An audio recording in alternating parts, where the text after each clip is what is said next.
नमस्कार. श्री स्वामी समर्थ.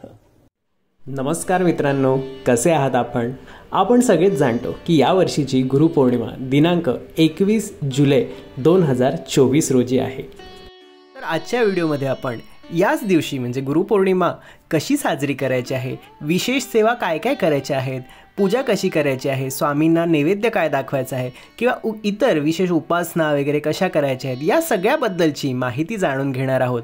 आणि मला अशी आशा आहे की या सगळ्याने तुम्हाला मदतच होईल. तर हा व्हिडिओ नक्की शेवटपर्यंत ऐका, तुम्हाला नक्की आवडेल. मित्रांनो, असं म्हटलं जातं की मातृऋण हे माणूस कधीच फेडू शकत नाही. म्हणजे आईचं जे ऋण आहे ते आपण काही केलं, कितीही काही केलं तरी फेडू शकत नाही. त्याचप्रमाणे गुरूंचं सुद्धा जे ऋण आहे, म्हणजे स्वामी समर्थ आपले स्वामी महाराज सुद्धा आपली माऊली आहेत. कायम आपल्या पाठीशी असतात, संकटाच्या वेळी आपल्या मदतीला धावून येतात, आपल्याला हवं नको ते बघत असतात, आपल्या इच्छा आकांक्षा सर्व काही स्वामी पूर्ण करत असतात. आपल्या पाठीशी एक खंबीर भक्कम आधार म्हणून कायम स्वामी उभे असतात. मित्रांनो, कायम स्वामी असतात. म्हणजे आपल्याला एखादं संकट आलं, काय आलं आपल्याला कळत नाही काय करावं, की आपण कुठे धाव घेतो? स्वामींकडे. जसं एखादं लहान मूल आकाशात वीज गडगडली की धावत आईला जाऊन बिलगतं, तसं आपण स्वामी महाराजांना शरण येतो. मित्रांनो, तर अशा या स्वामी महाराजांना आपले स्वामी आपल्यासाठी इतकं काही करतात, तर आपण ऋण वगैरे ते फेडूच शकत नाही. पण एक प्रकारे आपली कृतज्ञता दाखवण्यासाठी हा उत्सव आपण साजरा करायचा. त्यासाठी आपण काय काय करायचं आहे ते आपण करणार आहोत.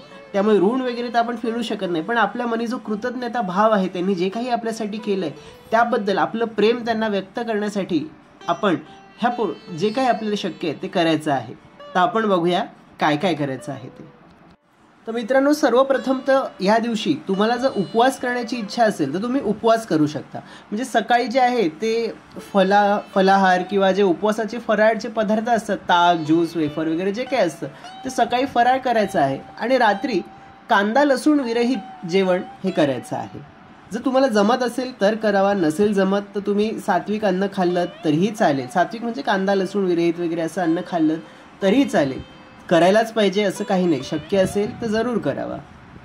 आता सर्वप्रथम तर आपल्या घरी स्वामींचा फोटो किंवा देवाऱ्यात स्वामींची मूर्ती वगैरे असं असतं, तर त्याची आपण यथासांग पूजा वगैरे करायची आहे. त्यानंतर तुम्हाला जी काही सेवा आवडते, नामस्मरण असेल, अध्याय वाचायला आवडत असतील, एखाद्या चरित्राचे वगैरे स्वामींच्या किंवा स्तोत्र आवडत असतील, ती सेवा करा, मनोभावे करा. अशी कुठली ठराविक सेवा करायची असं काही नाही. तुम्हाला जी सेवा आवडते ना, जेवढी शक्य मनापासून करा. आणि दुसरी गोष्ट म्हणजे ह्या आजच्या दिवशी महत्त्वाचं म्हणजे चांगले वागा. जितकं चांगलं वागता येईल चांगले वागा. दुसऱ्यांना आपल्यामुळे त्रास होणार नाही, दुःख होणार नाही असे वागा. स्वामींचे जे नियम आहेत, जी शिकवण आहे स्वामींची, दुसऱ्यांना मदत करा, चांगले वागा, सत्याने वागा वगैरे, तर ह्याचं आचरण आजचे दिवस आपण कठोरपणे करता आलं तर ते जरूर करायचं आहे.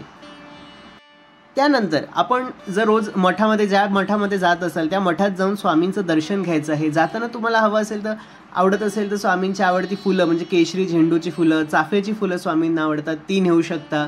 स्वामींचे आवडते नैवेद्याचे जे पदार्थ आहेत, म्हणजे बेसनाचं लाडू आहे, पुरणपोळी आहे वगैरे, ते सोबत नेऊ शकता. घरी सुद्धा तुम्ही जेव्हा पूजन करता तेव्हा नैवेद्य स्वामींना हा दाखवायचा आहे.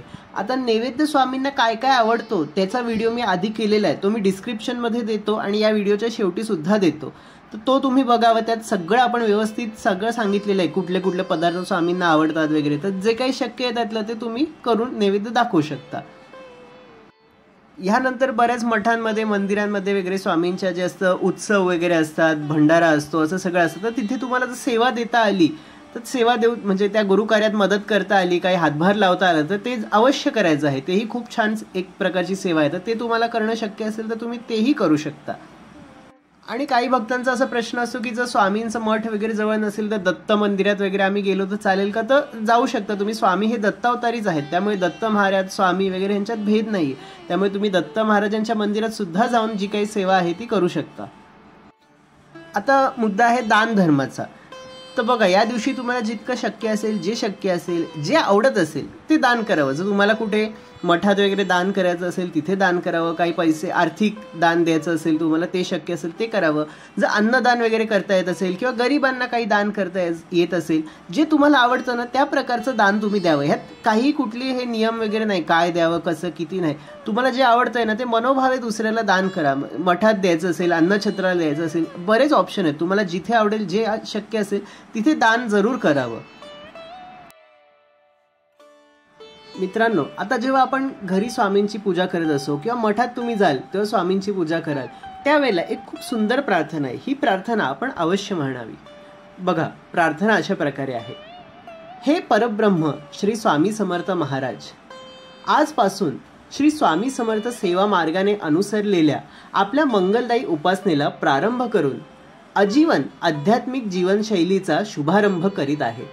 आजपासून आपणच माझे माता, पिता, बंधू आणि सद्गुरू सर्व काही आपणच आहात. तेव्हा माझा सर्वतोपरी सांभाळ आपणच करावा.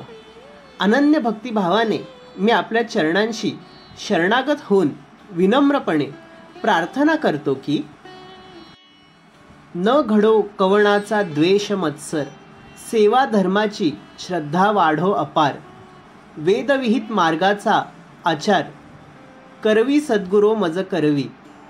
आता मला ना कोणी, कोणी दुजा नको रे. गुरुदेव तूच माझा, माझेच तू सर्वस्व रे. तुझी हे नामरूपाचा विसर न पडो मज, हाची एक द्यावा वर. सेवा धन द्यावे अपरंपार, जन्मोजन्मी गुरुराया. श्री स्वामी समर्थ महाराजाय चरणार्पणमस्तु. तर आजचा हा व्हिडिओ तुम्हाला कसा वाटला ते मला कमेंट्समध्ये नक्की लिहून पाठवा. आवडला असेल तर लाईक जरूर करा आणि हो, जास्तीत जास्त लोकांपर्यंत हा व्हिडिओ शेअर करा, म्हणजे सर्व स्वामी भक्तांना कळेल की ही गुरुपौर्णिमा कशा प्रकारे साजरी करायची आहे. ते जास्तीत जास्त लोकांपर्यंत हा संदेश पोहोचेल. आणि हो, आपल्या स्वामींचा महिमा या चॅनलला सबस्क्राईब जरूर करा.